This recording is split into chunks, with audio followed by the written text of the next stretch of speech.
Donc bonjour à tous. Donc quand vous ouvrez l'application NX, vous vous retrouvez avec cette interface-ci.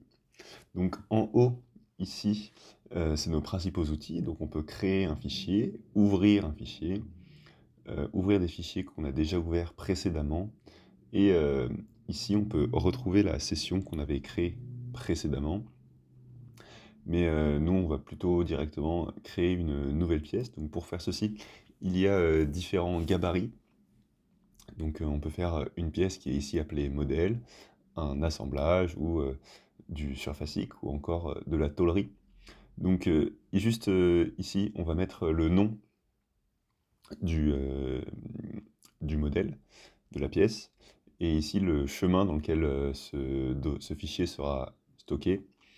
Cependant, je vous déconseille de garder le chemin de base, puisque si vous dévirtualisez l'application, c'est-à-dire dans Cloud Paging Player, si vous appuyez sur Remove, ou l'application est remove d'elle-même, puisqu'elle ne marche plus ou pour autre raison, vous perdrez tous vos fichiers. Donc je vous conseille d'enregistrer vos différents fichiers NX, surtout pour vos projets, soit sur une clé USB, soit sur un OneDrive, soit sur votre espace de documents à vous, mais dans un autre dossier du moins.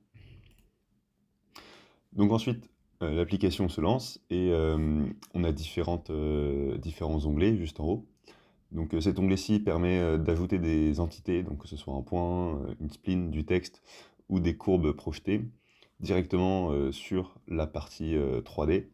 Mais nous, ce qu'on va regarder, c'est plus l'onglet Home, dans lequel on peut avoir accès à toutes les fonctions autour du modèle 3D. Donc ça peut être la réalisation d'esquisses, extruder des esquisses, faire des révolutions, des trous, des opérations booléennes, des chanfreins, des congés, ou même les angles de dépouille de fonderie. Ensuite, on va avoir l'onglet surfacique.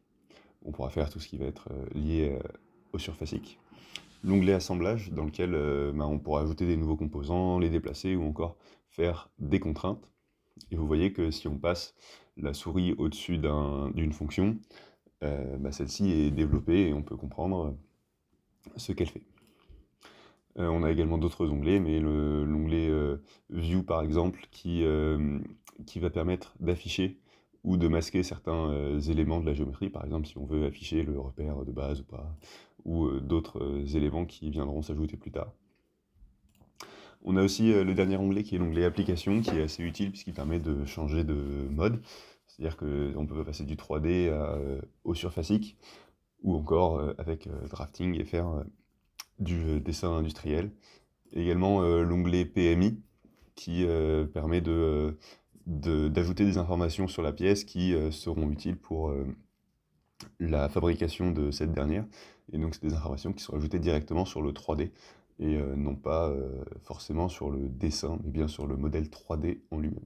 Donc maintenant on va essayer de faire une esquisse. Donc pour ce faire, on va dans le menu esquisse, on choisit un plan. Donc soit vous appuyez sur OK pour valider, soit vous validez avec le clic molette. Donc ici on a toutes les options pour faire des esquisses. Donc si on fait un rectangle par exemple, un rectangle de base, on voit qu'il se colore en bleu, c'est-à-dire que l'esquisse ici est fermée. D'ailleurs, une fois que vous avez fait votre rectangle par exemple, il ne faut pas oublier de quitter le menu. Donc soit vous appuyez sur la croix, soit vous appuyez avec le clic molette. Vous pouvez aussi appuyer sur échappe. Et ensuite, pour coter votre esquisse, vous pouvez soit le faire en sélectionnant un segment et ensuite en rentrant la valeur. Mais si vous ne voulez pas faire ça, vous pouvez également sélectionner deux segments, et deux segments par exemple qui sont parallèles ici, et il vous proposera la distance à entrer. Donc par exemple, si on veut coter notre esquisse, alors on peut la coter comme ça, simplement, voilà. Donc là, il nous dit que l'esquisse n'est pas totalement définie, puisqu'on peut toujours déplacer le rectangle dans l'espace.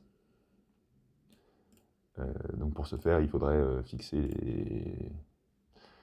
les différents côtés au repère de l'esquisse. Et maintenant, voilà, notre esquisse est totalement définie.